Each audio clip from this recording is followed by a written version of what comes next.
Good morning, students. Let's continue our learning of Unit 6, Read 1, Strike Against War. We are discussing about the speech delivered by Helen for the workers કે કામદારો માટે હેલને જે વક્તવ્ય આપેલું છે એને આપણે અહીંયા આ યુનિટમાં ડિસ્કસ કરી રહેલા છે. આગળના પેરેગ્રાફમાં આપણે જોયું કે the authorised people how influence the workers કે જે સત્તાધીશો છે એ કેવી રીતના કામદારોને પ્રભાવિત કરી જાય છે એ આપણે આપણા આગળના વિડીયોમાં જોયું. હવે જોઈશું will the workers walk in to the trap કે શું આ કામદારો એ લોકોની જે માયાજાળ એ લોકોએ ફેલાવેલી છે એમાં ફસાશે. ટ્રેપ એટલે કે ફસાવવું. બાજે કે એ લોકોએ જે શબ્દોરૂપી જે માયાજાળ ફેલાવેલી છે શું એમાં આ કામદારો ફસાશે. વિલ દે બી ફૂલ્ડ અગેન શું ફરી એકવાર આ સત્તાધીશો તેઓને મૂર્ખ બનાવવામાં સફળ થશે. બાજે એટલે કે ફૂલ મૂર્ખ બનાવવા એ લોકોને લિટરલી એ લોકો મૂર્ખ જ બનાવે છે તો શું તેઓને મૂર્ખ બનાવવામાં આ સત્તાધીશો સફળ થશે. આઈ એમ અફ્રેડ સો મને એ જ વાતનો ડર છે. બાજે કે એવું જ થશે મને એ જ વાતનો ડર છે. The people have always been amenable to oratory of this sort. બાજે એમેનેબલ એટલે કે ઇઝીલી પરસ્યુડેડ સરળતાથી સમજાવી જવું. આ જે કામદારો છે ને એને આ સત્તાધીશો બહુ જ સરળતાથી શું કરી જાય છે તો કે સમજાવી જાય છે. ઇઝીલી પરસ્યુડેડ એને એમેનેબલ એટલે કે ઇઝીલી પરસ્યુડેડ કે સમજાવી જવું કે બહુ જ સરળતાથી એમને સમજાવી જાય છે. ઓરેટરી ઓફ ધીસ શોર્ટ કે આ પ્રકારની oratory the word oratory that means કે ભાષણ કળા. આ પ્રકારની જે ભાષણબાજી છે એ ભાષણબાજીથી તેઓ કામદારોને બહુ જ સરળતાથી શું કરે છે સમજાવી જાય છે. The workers no they have no enemies except their masters કે કામદારો એ બહુ સારી રીતે જાણે છે કે તેમના દુશ્મનો તેમના પોતાના માલિકો જ છે, બીજું કોઈ છે નહીં કે જે તેઓને પોતાના મહેનતનું વળતર આપતા નથી. એટલે કામદારો તો એ બહુ સારી રીતે જાણે છે કે તેઓના જે શું કહેવાય કે દુશ્મનો બીજું કોઈ નહીં પણ તેઓના પોતાના માલિકો જ છે. They know that their citizenship papers are no warrant for the safety of their wives and children. કે તેઓ એ પણ બહુ સારી રીતે જાણે છે કે તેમની પાસે એવા કોઈ કાગળો નથી. બાજે see they have already said the workers know that કે કામદારો એ સારી રીતે જાણે છે. They have know they know that their citizenship paper કે એ લોકોના નાગરિકતાના જે કાગળો છે are no warrant for the safety કે એ કોઈ ગેરંટી વોરંટી. બાજે ધ વર્ડ વોરંટ એટલે કે અશ્યોરન્સ ખાતરી એ કોઈ એવા ખાતરી આપતા કાગળ નથી કે જેમાં તેઓના પત્નીઓ અને બાળકો છે તેને સારું ભવિષ્ય મળશે એમના પછી. બરાબર. એટલે કામદારોને પણ એ બહુ સારી રીતે ખબર છે કે તેમનું નાગરિકત્વ અને તેના કાગળો તેમના પત્ની અને બાળકોની સલામતી માટેનું પ્રમાણ નથી.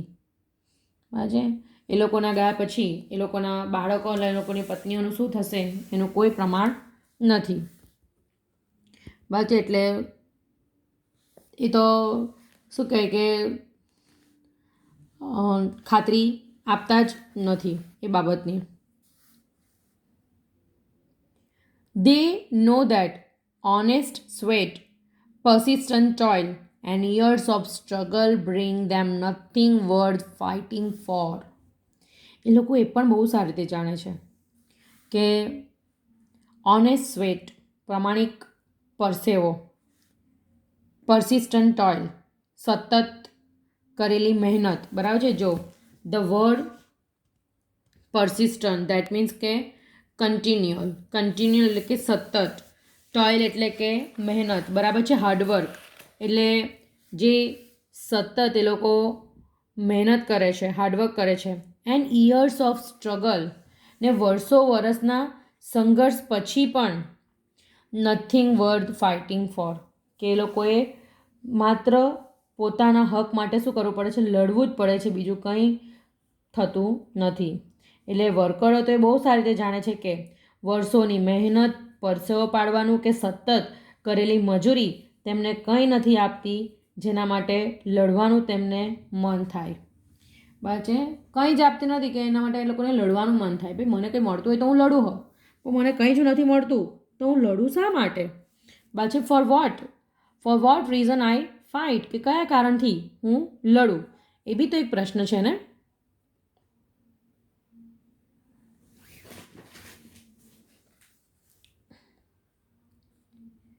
Yet, deep down in their foolish hearts, they believe their country. Oh, blind vanity of slaves. છતાં પણ yet is indicated the opposite part, કે આના કરતાં વિરોધી. છતાં પણ deep down in their ફુલિશ heart, કે એ લોકોના દિલમાં, અંતઃકરણમાં, ઊંડેથી એ લોકો એવું જ માનીને ચાલે છે, દે બિલીવ, એવું માનીને ચાલે છે, દે અ કન્ટ્રી, કે તેઓ આ દેશના નાગરિક છે, તેઓ આ દેશના દેશવાસીઓ છે. O blind vanity of slaves. The word vanity that means કે શોઈંગ ઓફ, દેખાડો. ઇગોટિઝમ, અહંકાર, બરાબર છે. કે આ તો તેઓનો કેવો આંધળો અહંકાર છે, બરાબર છે. કે ગુલામીથી અંધ બનેલાનું કેવો એ અહંકાર છે. ગુલામીથી અંધ બનેલા, બરાબર છે, આંધળા છે ગુલામીથી, અને તેઓનો કેવો આ અહંકાર છે કે ભાઈ અમે તો આ દેશના નાગરિક છે, અમે આ દેશ માટે જીવીએ છીએ, અમે આ દેશવાસીઓ છે આ દેશના.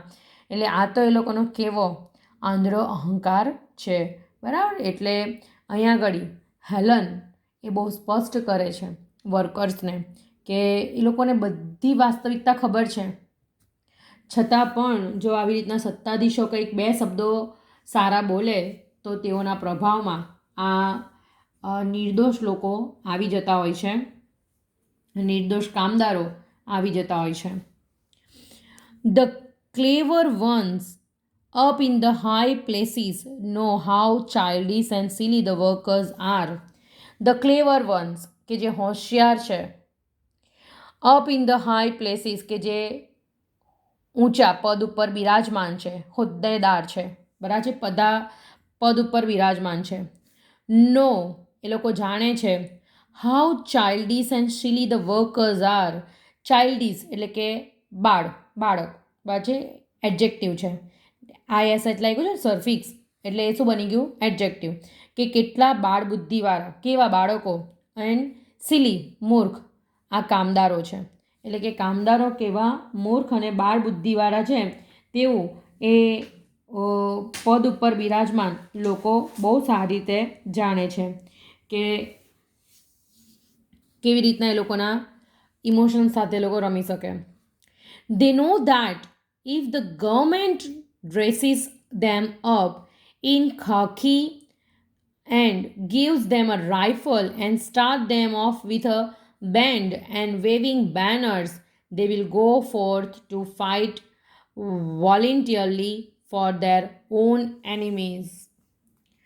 તો આ જે હોશિયાર પદ પર બિરાજમાન લોકો એ બહુ સારી રીતે જાણે છે કે જો સરકાર એ લોકોને ખાખી કપડામાં તૈયાર કરે, તેઓને રાઇફલ, બંદૂક પકડાવે અને તેઓને હાથમાં બેન્ડ અને વેવિંગ બેનર્સ. બેનર્સ એટલે તમે જાણો છો કે પેલા ધજા પટાકા આવે કે નહીં આમ હલાવવાના, પાછી તે પકડાવી દે.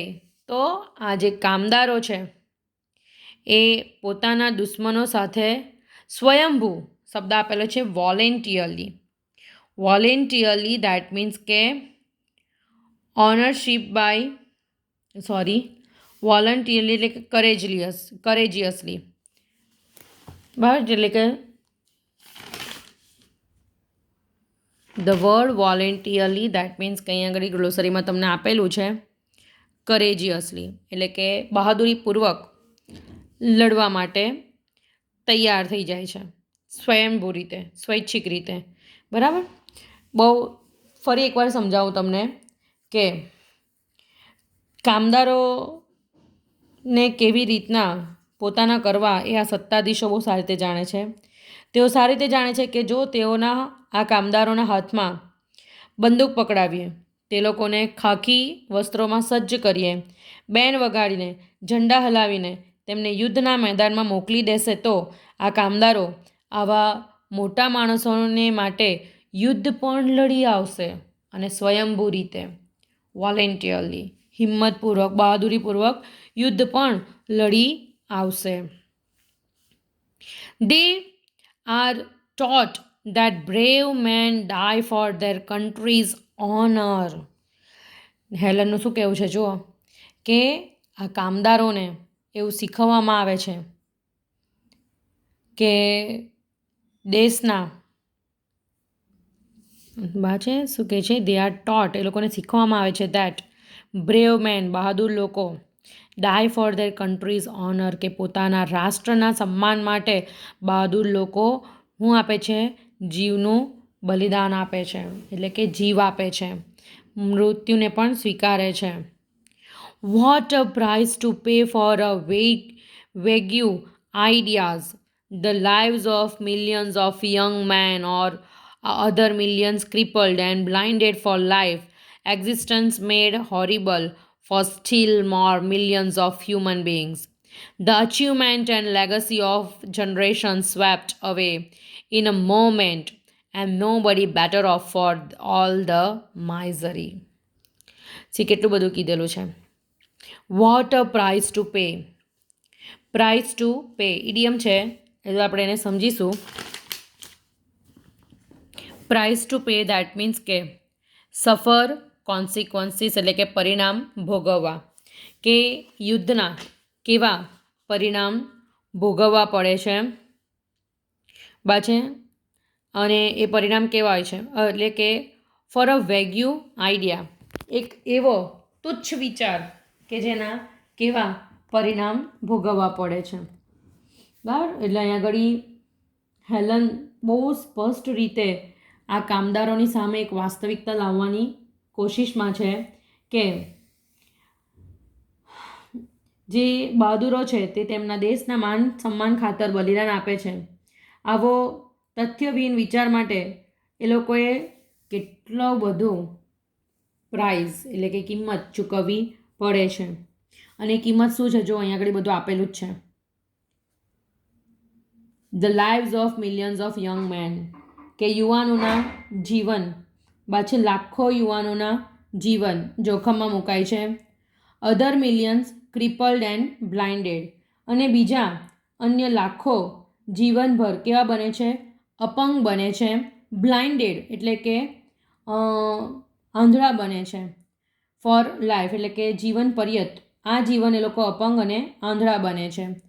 Existence made horrible for still more millions of human beings, અને બીજા જે વધુ લાખો માનવ જીવનનું અસ્તિત્વ જોખમમાં મુકાઈ જાય છે. The achievement and legacy of generations swept away in a moment.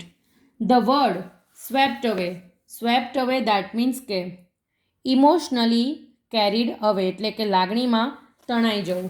અને બીજું અહીંયા એ પણ કીધેલું છે કે ધ અચીવમેન્ટ એન્ડ લેગસી, એ લોકોએ જે સિદ્ધિઓ પ્રાપ્ત કરેલી છે. લેગસી, ધ વર્ડ લેગસી એટલે કે ટ્રેડિશન, પ્રણાલિકા, એ લોકોની જે પરંપરાઓ છે, પ્રણાલિકાઓ છે, એટલે એમની પેઢીની જે સિદ્ધિઓ છે, પ્રણાલિકાઓ છે, swept away in a moment, કે જે શું કહેવાય કે વિધિન અ સેકન્ડ લાગણીમાં તણાઈ જાય છે.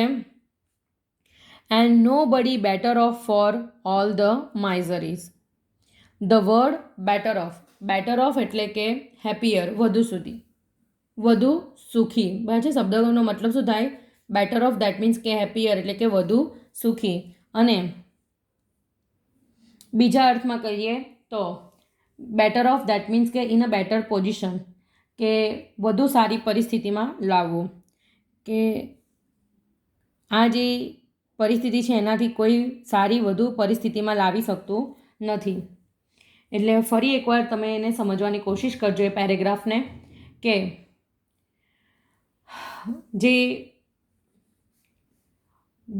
જે પ્રકારનું એ લોકોએ પાછું બલિદાન આપવું પડે છે, એ બલિદાનમાં લાખો યુવાનોના જીવન, અન્ય લાખો જીવનભર શું બને છે? અપંગ તેમજ અંધ થઈ જાય છે. અને બીજા જે લાખો માનવ જીવન છે એનું જીવન અસ્તિત્વ જોખમમાં મુકાઈ જાય છે. પેઢીઓની જે સિદ્ધિઓ અને અસ્મિતા છે, પાછી લેગસી, અસ્મિતા છે, ક્ષણભરમાં શું થઈ જાય છે? નષ્ટ નાબૂદ થઈ જાય છે. અને આ બધી જે વિપત્તિઓ છે, આપત્તિઓ વિપત્તિઓ છે, એ પછી પણ કોઈનું ભલું થતું નથી. બરાબર છે. અહીં કીધું છે ને કે બેટર ઓફ, કે કોઈનું પણ ભલું થતું નથી. ધીસ ચેરિબલ સેક્રિફાઈસ વુડ બી કોમ્પ્રિહેન્સિબલ, કે આ જે ભયંકર જે બલિદાન છે એનું કંઈ જ એ લોકોને વળતર પણ મળતું નથી. See the word comprehensible, that means કે ઇન્ટેલિજિબલ એટલે સમજદારી ભર્યું, ગ્રાસ્પેબલ એટલે કે સ્વીકારવા યોગ્ય, કે એ લોકોનું જે આ બલિદાન છે, છે આ બધી જે બલિદાન એ લોકોએ ભયંકર બલિદાન પર છે, તો એ બુદ્ધિગ્રાહ્ય, અને જો તમે જે દેશ માટે બલિદાન આપો છો એ દેશના લોકો એને સમજે તો એ યોગ્ય કહેવાય. બરાબર છે.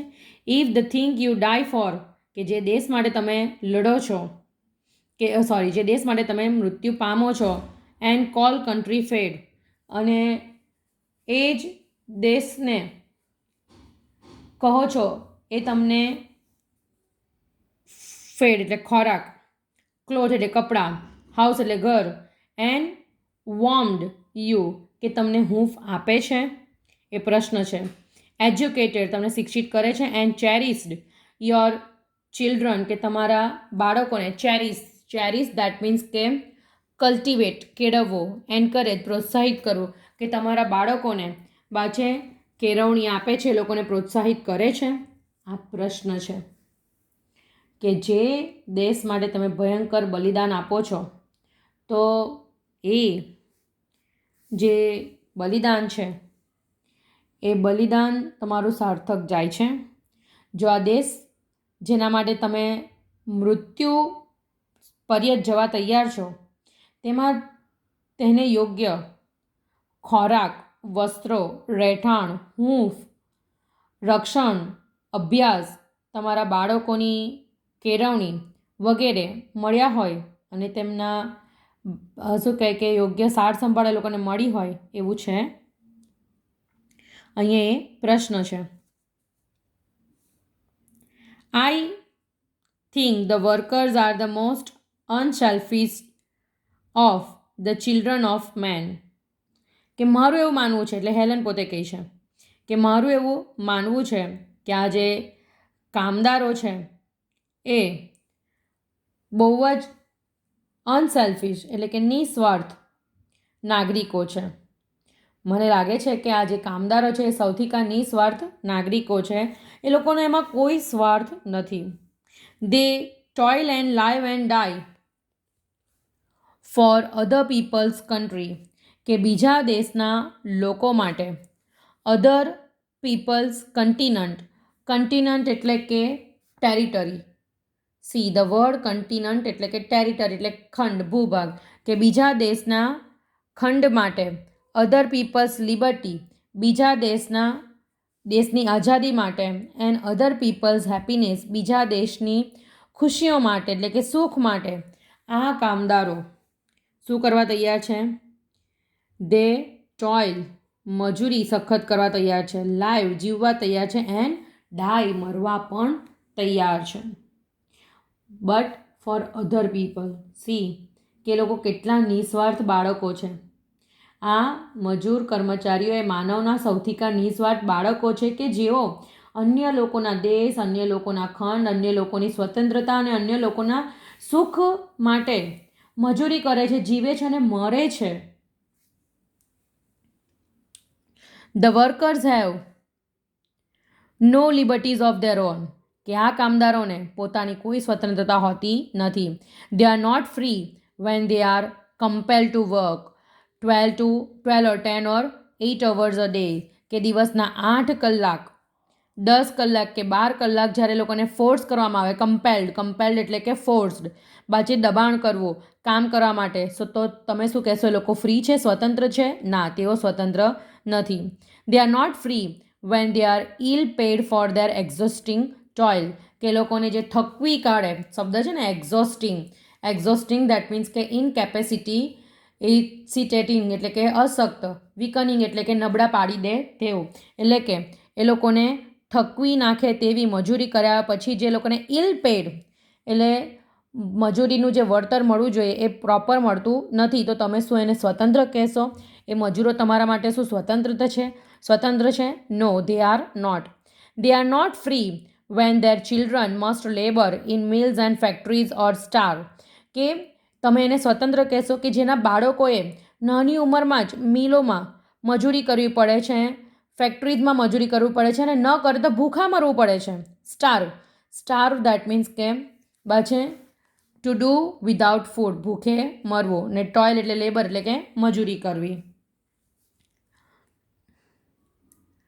And when their women may be driven by poverty to lives of shame, અને તેઓની જે સ્ત્રીઓ છે, પત્નીઓ છે, મે બી ડ્રીવન બાય પોવર્ટી, કે લોકોએ ગરીબીને લીધે ઘણી બધી શરમજનક જીવન જીવવું પડતું હોય છે, તો શું તમે એને સ્વતંત્ર કહેશો?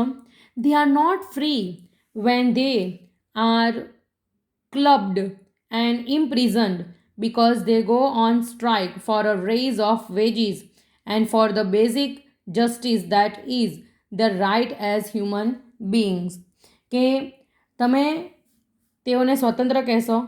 when they are clubbed, the word clubbed that means કે put together, એક સાથે મળેલા, કે એક સાથે લોકોને એક સાથે જ્યારે ભેગા મળીને એ લોકો પોતાની મહેનતનું પાછળ માંગે છે. ક્લબ્ડ એન્ડ ઇમ્પ્રિઝન, કે જ્યારે બધાને એકસાથે ભેગા કરીને એ લોકોને જેલમાં પૂરી દેવામાં આવે. ઇમ્પ્રિઝન એટલે કે જેલમાં પૂરવું, કારણ કે દે ગો ઓન સ્ટ્રાઇક, તેઓ હડતાલ પર જાય છે. For a raise of wages, કયા કારણ માટે? કે પોતાની પગાર વધારવા માટે. વેજીસ એટલે વેતનમાં વધારો કરવા માટે, પગારમાં વધારો કરવા માટે જ્યારે તેઓ હડતાલ પર જાય છે. And for the basic justice, અને જે મૂળભૂત ન્યાય છે તે મેળવવા માટે. That is the right as human being, કે માનવજાત તરીકે એ લોકોનો જે અધિકાર છે એ મૂળભૂત અધિકાર મેળવવા માટે જ્યારે તે લોકો હડતાલ ઉપર જાય છે ત્યારે તેઓને જેલમાં પૂરી દેવામાં આવે છે. તો તમે શું એને સ્વતંત્ર કહેશો? No, they are not free people. Thank you students. Here is your 4th para of the unit.